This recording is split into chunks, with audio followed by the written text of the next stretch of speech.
Hello guys, எல்லோருக்கும் வணக்கம். SSC constable GT நீங்கள் வந்து இப்போ ரிட்டன் எக்ஸாம் ரிசல்ட்டுக்காக வெயிட் பண்ணுறீங்க. இந்த டைமில் வந்து பார்த்தீங்கன்னா 5 கிலோமீட்டர் வந்து நீங்கள் ரன்னிங் ப்ராக்டிஸ் ஆகணும். வருதோ வள்ளியோ ரெகுலராக வந்து ரன்னிங் ப்ராக்டிஸ் பண்ணோம். உங்களுக்கு மோட்டிவேஷன் கொடுக்கறதுக்காக வந்து நெக்ஸ்ட்டு 25 டேஸ் இருக்குது. அதில் வந்து 250 கிலோமீட்டர் வந்து கவர் பண்ணோம் அப்படிங்கிறது என்னுடைய டார்கெட். ஸோ அதை வந்து என்னுடைய இந்த யூடியூப் சேனலில் வந்து அப்டேட் பண்ணிக்கிட்டே இருப்பேன். யாரெல்லாம் வந்து என்னை விட வந்து ஃபிசிக்கலில் கம்மின்னு ஃபீல் பண்ணுறீங்களோ, ஓடுறதுக்கு சிரமம்னு ஃபீல் பண்ணுறீங்களோ, நீங்கள் எல்லோரும் வந்து என்னை ஃபாலோ பண்ணுங்கள். உங்களால் முடிஞ்ச ஒரு எஃபர்ட் போடுங்க. ஒரே டைமில் வந்து ஃபுல்லாக கறக்கணும் அப்படின்னு நீங்கள் வந்து முயற்சி பண்ணாதீங்க. கொஞ்சம் கொஞ்சமாக சின்ன சின்ன ப்ராக்டிஸ் பண்ணுங்கள். அது நிச்சயம் வந்து உங்களை வந்து ஒரு நல்ல நிலைக்கு கொண்டு போகும்.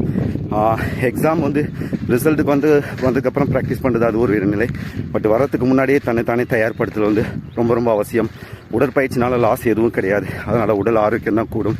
தொடர்ச்சியாக பயிற்சி பண்ணுங்கள்.